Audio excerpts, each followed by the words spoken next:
One thing that sets StarCraft 2 apart from other RTS is how difficult it is to perfectly micro in every engagement, and that's what makes this game absolutely spectacular to watch. Today we'll go over 7 most legendary and amazing moments that involved unprecedented unit control. Let's start with Happy and Vortex. Here we have an amazing moment that went down in history. There is a lot you can do with the Terran army, but what Happy did with his worker-free micro, this had never happened before. In a close match versus Vortex, it all came down to a few units, and Happy made sure no one got out alive. The more units Happy will have, the more units he'll have to catch up. Oh, an ultralisk in the middle! An ultralisk at this stage is so big he can't afford to lose that. That is a big deal. He's trying to block it with the Marines. He's trying to block it to make sure he isn't able to get back to his friends, and that ultralisk does end up falling. The greatest fear for all Terran players is having Dark Templars at your base while having no scan and no other means of detection at all.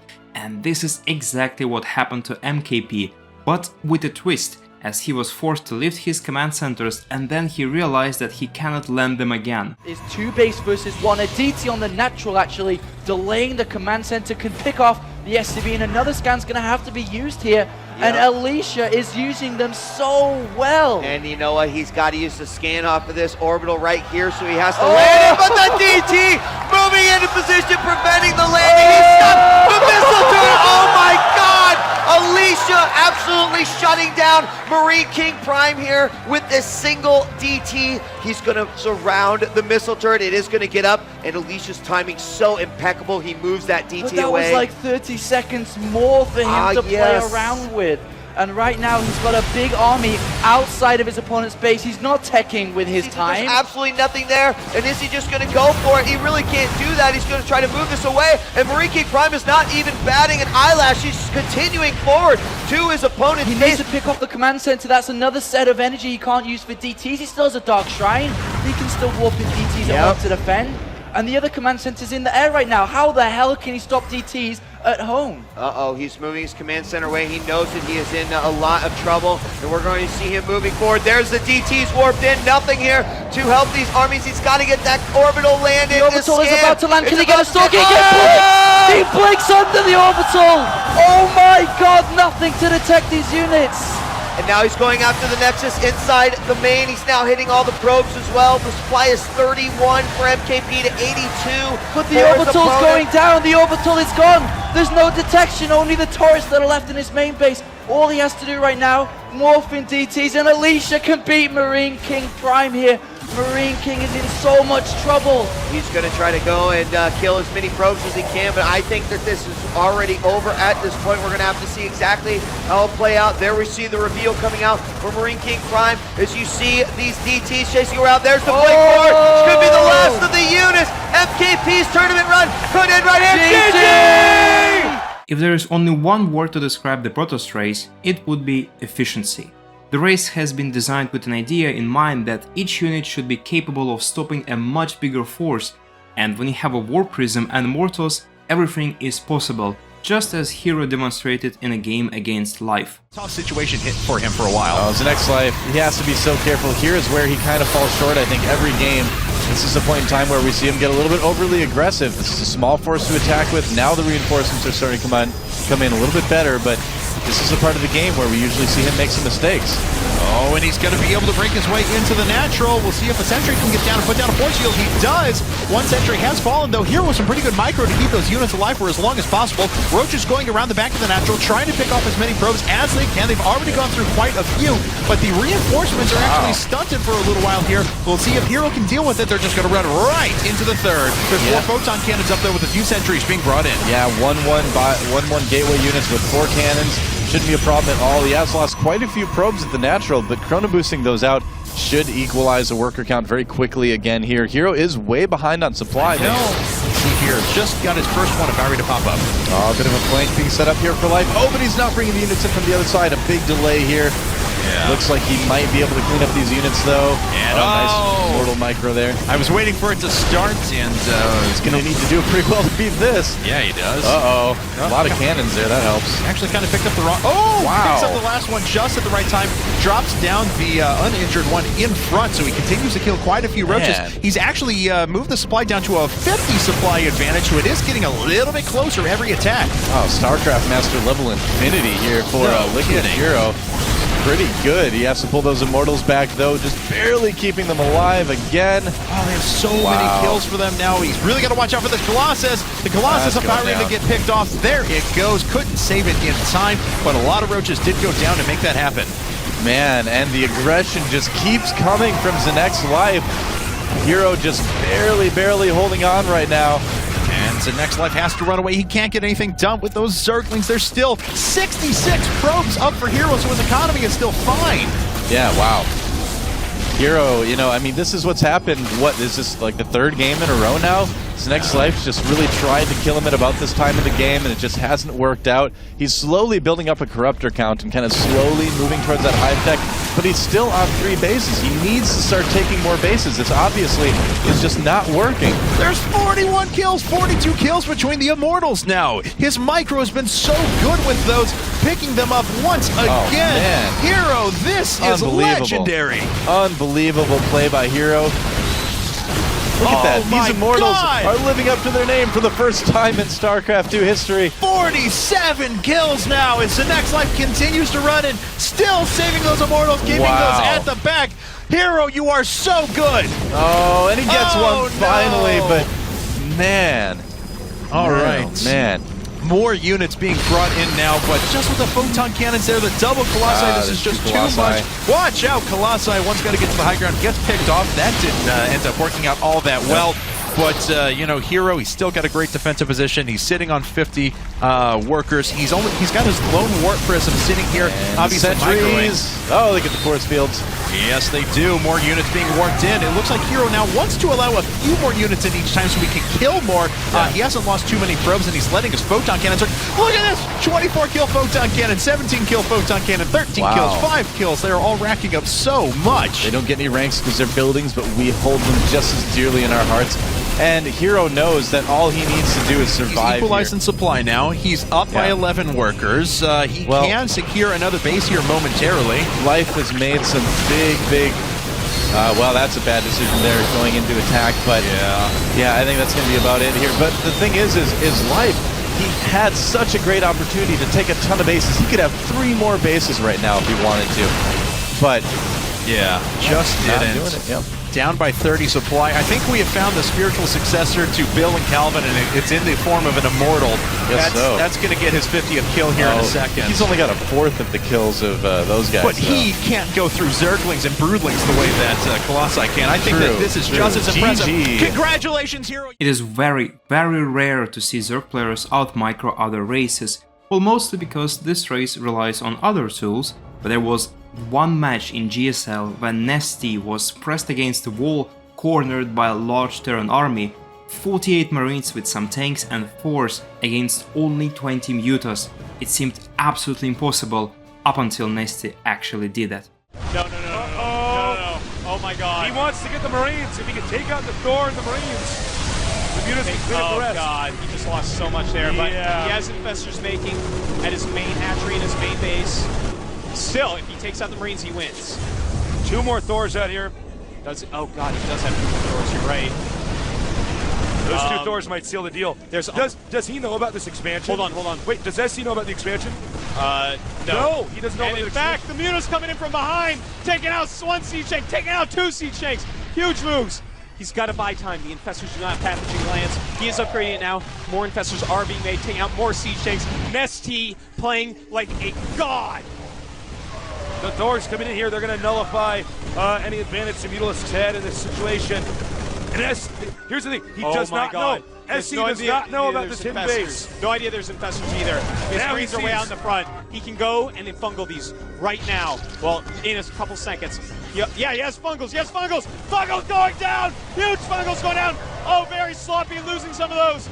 2 Thors do come in. This is a game of chess right now. They can't keep remaking pieces. Oh my god. And fungal on the Thor. Uh-oh. He's walking maybe too far forward. No, the Mutas got it. Oh my god. Oh my god! GG! NesTea hits his 2nd finals! Oh my god! Here is another example of how efficient Protoss units can be. In a match between Serral and Hero, The latter squeezed everything out of his units in an attempt to defeat the greatest player of all time. But Cyril has made 36 Banelings. Oh my lord, the Banelings coming in. He actually does pull back from the force fields. The Colossus breaks through them. There's no force fields left, and you can see Hero pre-spreading his units just a little bit there. He knows that these Banelings are going to be very fearsome when they come in. Vipers are gathering energy right now. Cyril's waiting for some abducts. Yeah, exactly. He you know, if he could pop on that a very efficient trade on the Stalkers, he would have, but the force field told him to back away. Wait for the Vipers. Now he's going to pull the trigger. The Banelings colliding with everything. More on the way as well. The Vipers get pulled, but then pulled back by the Warp Prism. Hero displaying some excellent micro, but does he have enough to actually hold? There we go. Micro each individual Colossus like an immortal. It is going to work. The last few units of Cyril are running thin. He did just kill more probes, but Hero was already all in anyways. The Warp Prism is still barely alive. It actually saves another Colossus and another Colossus. This is absolutely insane. That is the most disgusting micro I have ever seen, Zombie Grub. I could not believe it. My brain malfunctioned when I saw those Colossus get abducted and then disappear. I went, where'd it go? It took me like 3 seconds for my brain to actually process what I just saw.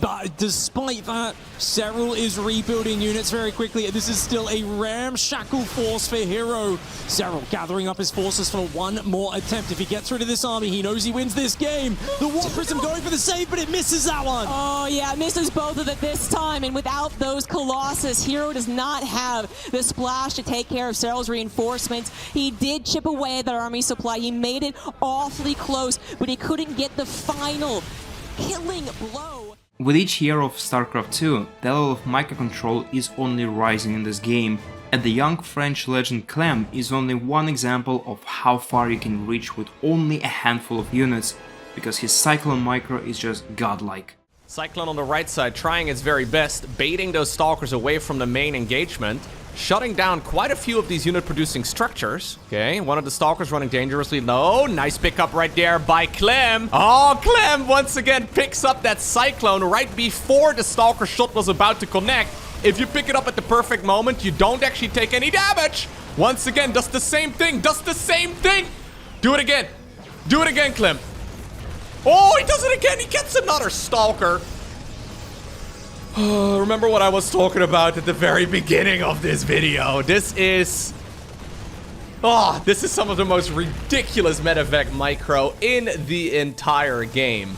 And of course, we cannot speak about micro and not mention ByuN, the Micro Jackson himself. Once he used to be the greatest micro player, and especially with one particular unit, Reaper. Here are just a few moments when his micro was beyond imagination. I feel like this is a strat ByuN can do, and you could be hacking against him and still lose the exact same way. He is so good at controlling and outmaneuvering, and you see it highlighted right here. The two Reapers then circle around that rock to come back in, trying to dive in. Queen pretty low on HP. Is it going to be able to get away? Oh, that's massive! And keeps both Reapers alive. Oh, this is huge. Only now do more Zerglings and Queens start up for Solar. Already 3 Reapers are over here. A 4th one joining in. A lot of them very weak. You'd think he'd have to back off, but no, ByuN's just going to keep the 2 weak ones in the rear. He's just going to keep on going in and out. He's so good at dodging with that. And you can even see the position of the weaker Reaper on the far right is set up so that it really does tempt the Zerg Queen to try to go right-click on that and you know, perhaps cross the limit here. Okay, one Reaper goes down. Ling's now coming out. It looks like they could surround on these Reapers. Huge grenades. It's so good. The grenades are massive, but the Zerglings getting down there, but there's so few left. The Reaper's just going to hop back up into the natural. Dude, are you serious? This guy's so good. Only one Reaper died throughout all of that. So and this Queen's out in the open as well. What is this game? Oh, look at this. Solar. That is so sick. Oh, Solar's just falling apart. Only with ByuN, man. Oh my God. He actually no-scoped the Queen while it was airborne. It's actually over. I don't know. Reapers can't shoot air units. It doesn't even make any sense. This is just insane, man. ByuN is just too good right now. This is ridiculous. Just keeps on massing Reapers and overwhelming Zerg players. The Reaper, the game pretty much ends, which is why he's pulling the SCVs, and I do love this reaction so far. Yeah. Good micro by TY, good positioning, even more. Important thing to keep in mind is that as ByuN sends these SCVs in, he does not have as many workers mining. TY can afford to lose some SCVs. All he has to do is not die, but ByuN's Reaper micro still very strong. He's got 1 week in the back. He needs to keep this one alive. We have another Marine and another Hellion coming out. Wow, ByuN losing a Reaper, that's kind of uncharacteristic, but at the same time he does pick it off. Now it's 3 Reapers against a bunch of Marines. It's a very chaotic battle. And those Marines do not regenerate, but the Hellion is out. He needs to focus fire down the weakened Reaper. He gets one very low Sick with the micro. grenades. So close to pushing him back. Still has the weakened Reaper alive as SCVs continue to die. More are going to be pulled off the line. Another Hellion very close. Another Marine very close. But more Reapers keep piling in. Yeah, one Reaper will fall, but there is just not that much left for TY. He's going to fall behind in the worker department as well. That starport is not going to finish up, Nate. It's 2 Reapers against a lot, excuse me, 2 Hellions against a lot of Reapers. And these Reapers can trade extremely well versus the Hellions. It's all about the line damage. There's still a few very weak Reapers. If he could just pick those off and repair the Hellions, we still have a chance here, but it's so difficult to get that position. A Viking on the way to try and help use it to push the Reapers back, but more grenades taking out more and more SCVs. Yep, and still 3 Reapers at a time being produced for ByuN. 10 SCVs have already gone down. And he needs to defend one more time here, but he's not quite in position yet. Grenade madness. I mean, Viking does land, but there's so many Reapers over here for ByuN. The Hellions just bouncing around like a pinball machine. Yeah, that Viking got knocked straight back into the skies as soon as it landed, Roddy, and these Reapers are going to kill the rest of the Hellions, and with it, possibly TY's chances. GG! It's a matter of seconds. If you don't get there quick enough, then Terran just holds it and you lose. But, I mean, he was really zoning that out watching. He should be doing it probably again here. So he's just making it impossible to get forward. Oh, man.